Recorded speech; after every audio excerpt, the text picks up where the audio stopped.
Hello, my friends. I want you all to gather round because it is story time. Grab your sleeping bags and meet me at the fire because I have a tale to tell. Allow me to set the stage here. The year is late 1998 in America. You've seen the articles in Nintendo Power and you feel intrigued to try out this new Game Boy game that's out in Japan. It is called Pokémon, short for Pocket Monsters, and you discover there is both a red and blue version. So you go get the game and are whimsically introduced to what Pokemon are by a surly professor. You get to take your pick of a green dinosaur frog thing with a bulb on it, an orange lizard with fire on its tail, or a blue water turtle. You make your way through the game catching birds and bugs and rats, causing your Pokemon to fight other children's Pokemon. It's all in good fun because it doesn't seem that the Pokemon actually feel any pain.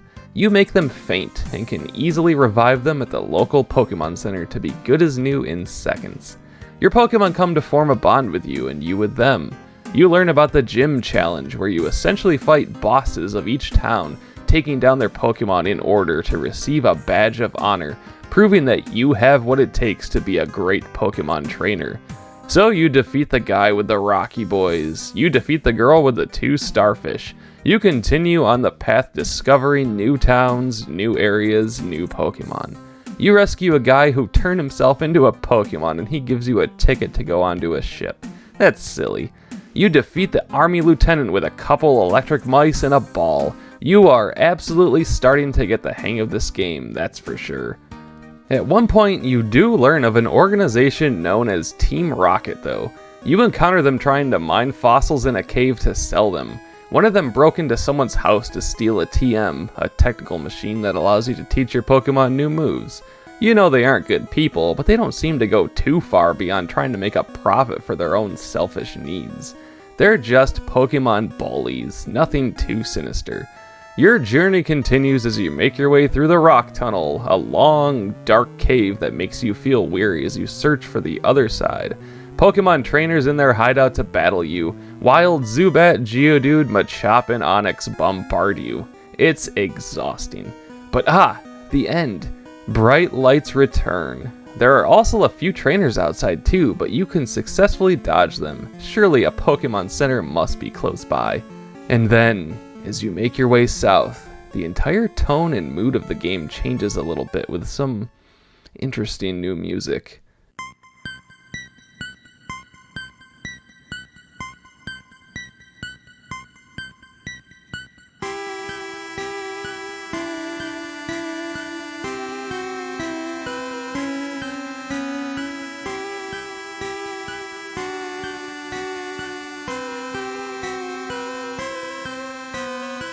Lots of eerie beeps to the steady beat of a metronome and some ominous harpsichord sounding instrumentation. I mean, this is a Game Boy, so it is just all Game Boy sounds, but still, it's not really like anything you've heard up to this point. The first sign you see says, "New Sylph Scope, make the invisible plain to see, Sylphco." Well, this obviously tells you that you will likely need to find a Sylph Scope, but for what? What is invisible? There are 3 people wandering around outside, not dissimilar to the other towns you've been to, but here's what they have to say. This town is known as the gravesite of Pokemon. Memorial services are held in Pokemon Tower. Ghosts appeared in Pokemon Tower. I think they're the spirits of Pokemon that the Rockets killed. Yeah, Team Rocket straight up kills Pokemon in the original games. At this point, they didn't seem to be that bad, but now they are murdering creatures that are your potential friends. And then those Pokemon turned to ghosts in Pokemon Tower, apparently. Well, this took a real dark turn. And then the child walking around outside asks you if you believe in ghosts. If you say yes, the response is, "Really? So there are believers." But if you say no, the response is, "I guess not. That white hand on your shoulder, it's not real." Oh yes, this is the notorious noble purple town, Lavender Town. By this point in your red or blue journey, or green or yellow if that's the path in life you took, it's been a relatively wholesome experience. But now you've reached a town where there are ghost sightings, folks mourning the loss of their Pokemon, animal cruelty has occurred, and there are new inventions just to be able to see invisible beings. This is a town where people live in fear and in a state of grief. Going into the Pokemon Center, you begin to learn a little more about what Team Rocket was actually doing here. Cubones wear skulls, right? People will pay a lot for one. Team Rocket will do anything for the sake of gold. I saw Cubone's mother die trying to escape from Team Rocket. So, just by talking to these three folks, the picture is pretty clear now. A Cubone's mother was killed because Team Rocket wanted to take its skull to sell for gold. Yeah, that's pretty awful. Now they're poachers too.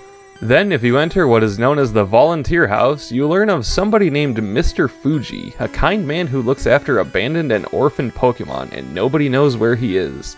Also, there's a random Nidorino and Psyduck walking around, so it's safe to say that they were either abandoned or orphaned as well. If you enter the other two houses, the person in the left one once again tells you that they hate Team Rocket because they killed Cubone's mother as it was trying to escape. And then you can speak to the very Cubone that you've been hearing about. As the Pokédex entry in the yellow version states, Cubone wears the skull of its deceased mother. So for the in-game lore here, this is pretty much the saddest thing ever. I mean, my god. Lore aside, yeah, every Cubone looks the same and wears the skull. So that never really made any sense to me. Every single Cubone must wear the skull of a deceased parent. The whole basis behind Cubone as a Pokemon really only works if you think of it wearing the skull as this one isolated case. But alas, even in this very game, you can find Wild Cubone in the Pokemon Tower, and they for sure all wear the same exact skull. If this was the only Cubone that did it, the impact of it would be so much more powerful.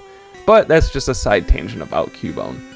And then the house on the right just has the name raider who can change the nicknames of your Pokemon. And this lad chose Lavender Town of all places to live. But then the real heart of Lavender Town is when you enter the Pokemon Tower. The name Pokemon Tower is so basic that you would never guess what is actually going on here. So far, you've learned that it's a grave site for Pokemon and that there have been ghost sightings. The sign outside says, "May the souls of Pokemon rest easy, Pokemon Tower." So you enter it to see a woman behind a counter and some people walking around. The woman says, Pokemon Tower was erected in the memory of Pokemon that had died. And then to really dial up the sadness meter, the other people say, "Did you come to pay respects? Bless you. I came to pray for my Clefairy. Sniff. I can't stop crying.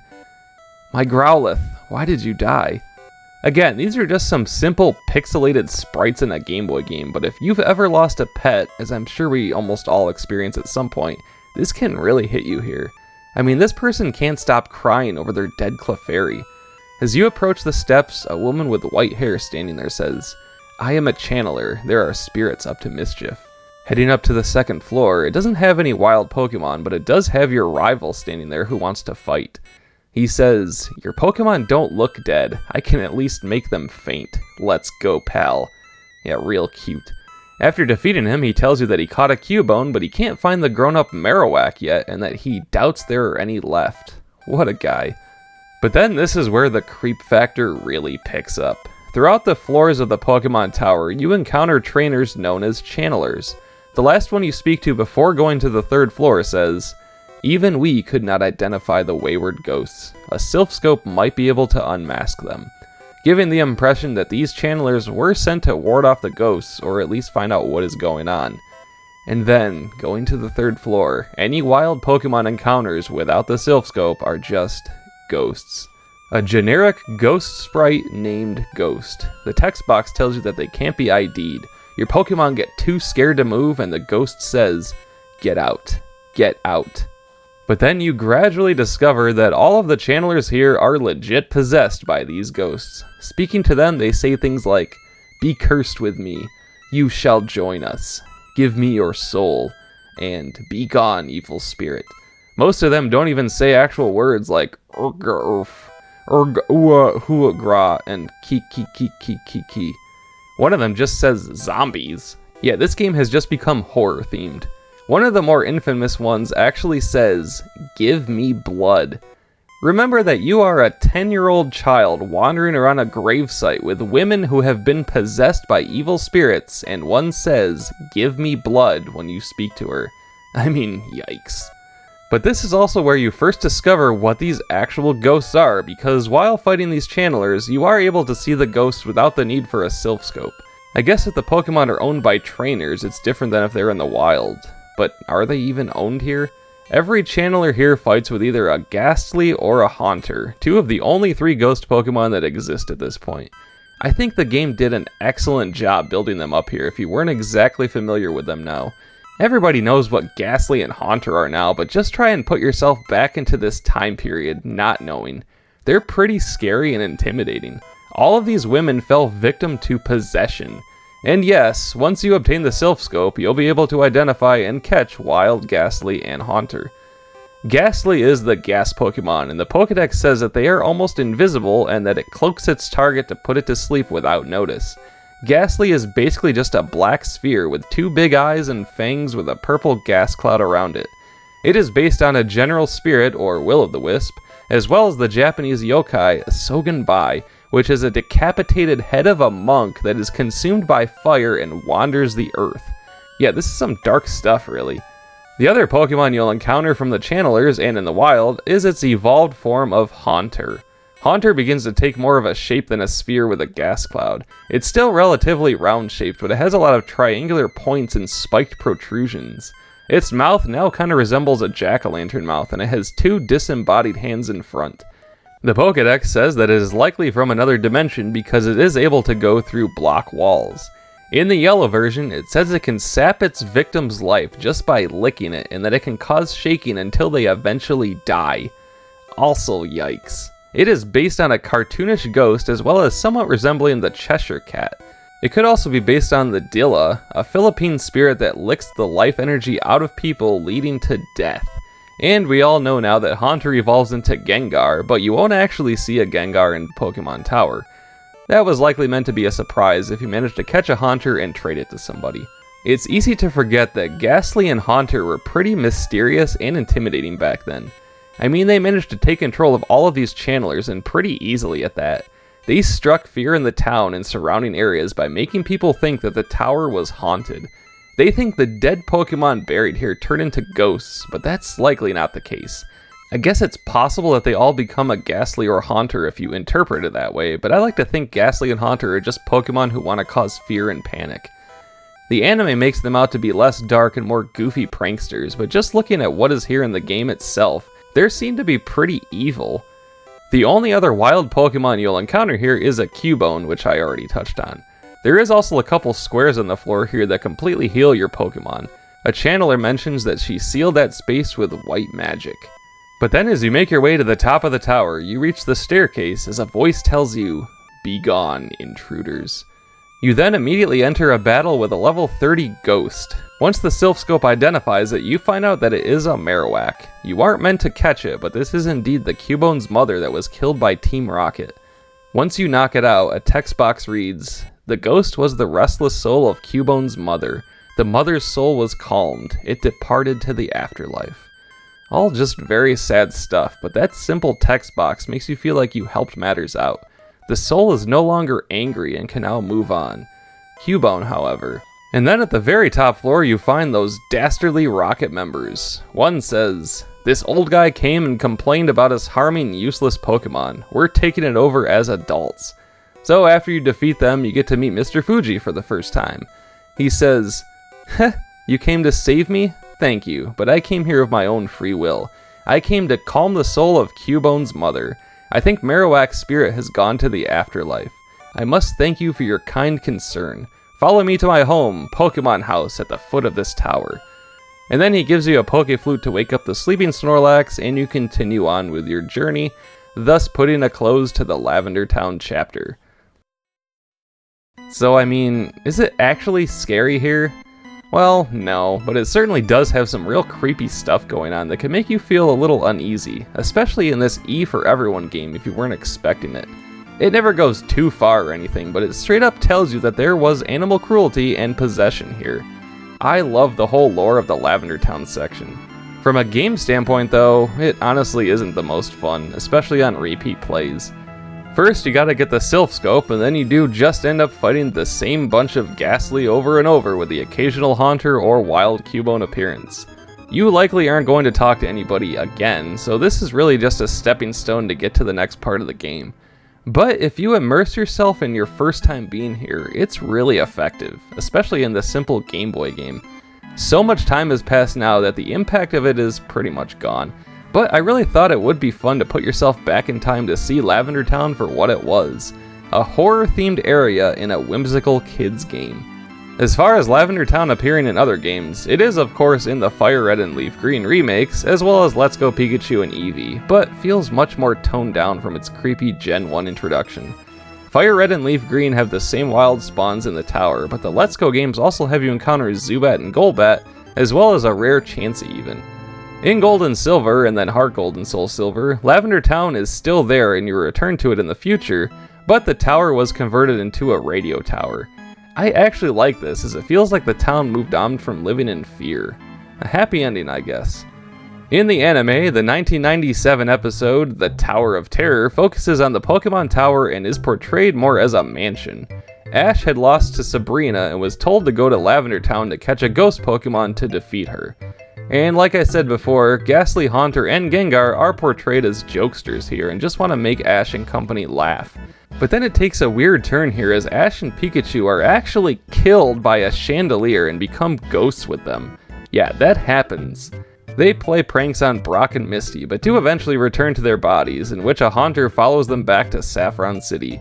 Jesse and James end up being tied up to a carousel by the ghosts at the end.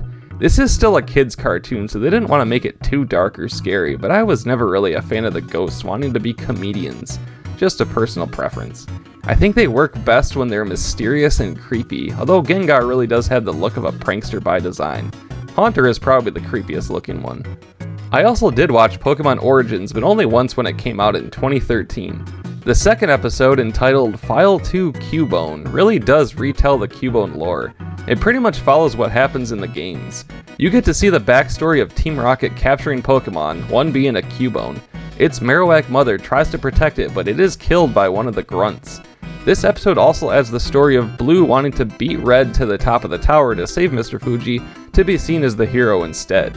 They both use the Sylph Scope to find that the ghost haunting the tower was the Marowak, Cubone's mother, and that the two Pokemon find closure before Marowak departs to the afterlife. It's a nice little episode and a more mature take on Pokemon Tower than in the anime. There are actually no sightings of Ghastly Haunter or Gengar in the episode. Lavender Town and the Pokemon Tower also appear in a bunch of manga, but to be honest, I never personally got into manga, so forgive me that any information I'm saying here I'm just getting from Bulbapedia with no personal context. In the fourth chapter of The Electric Tale of Pikachu, Haunting My Dreams, a giant ancient haunter known as the Black Fog was terrorizing Lavender Town. It had sucked out Sabrina's soul and Ash tried to catch it in an Ultra Ball. Rather than be caught, the Black Fog sacrificed itself with self-destruct, as it would rather die than be caught by a human. Pokemon Tower appears in Raichu's best friend of Magical Pokemon Journey, where a ghost named Sandy wants to be reunited with her best friend, a Raichu from 150 years ago. In the Red, Green, and Blue arc of Pokemon Adventures, Pokemon Tower appeared in Psy for Psyduck and That Awful Arbok, where Red learns that Blue has gone missing for 2 weeks after going into Pokemon Tower. A Ghastly had taken control of Blue and his Charmeleon and turned other Pokemon into zombies. They find out that this Ghastly was owned by Koga, who had been working for Team Rocket. And finally, in Celadon City of Pokemon Zensho, Satoshi obtains the Sylph Scope and heads into Pokemon Tower. Mr. Fuji was being held captive by Giovanni and Team Rocket. Giovanni summons the spirit of his dead Machamp to fight Satoshi, but the spirit of Marowak intervenes, drives off Team Rocket, and is calmed by Mr. Fuji to depart into the afterlife. And that's pretty much everything involved with Lavender Town and the Pokemon Tower. I find it to be such an interesting little segment in the Pokemon universe. The original games go from being a straightforward Pokemon trainer battling turn-based RPG to all of a sudden having this pretty wild horror segment, and then it just kinda ends once you get the Pokeflute and you continue on with the game. I am by no means saying no other games have done this or anything.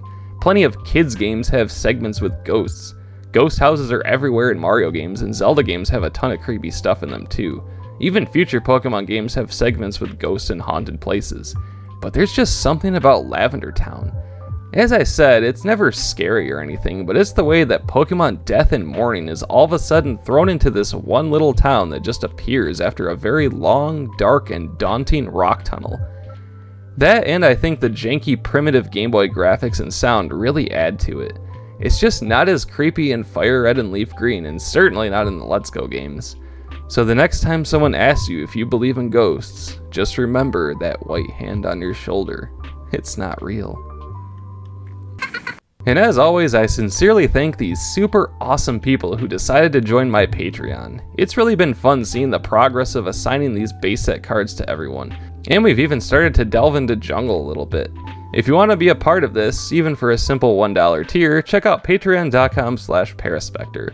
Also, the option is always there for some sweet new shirts at intotheam.com/Paraspectre to get 10% off of your order. And I also have my own little Paraspectre store at bonfire.com/store/Paraspectre. A huge thank you to everyone who supported my quaint little channel, and I will see all you cool ghouls and cats next time. Paraspectre will return.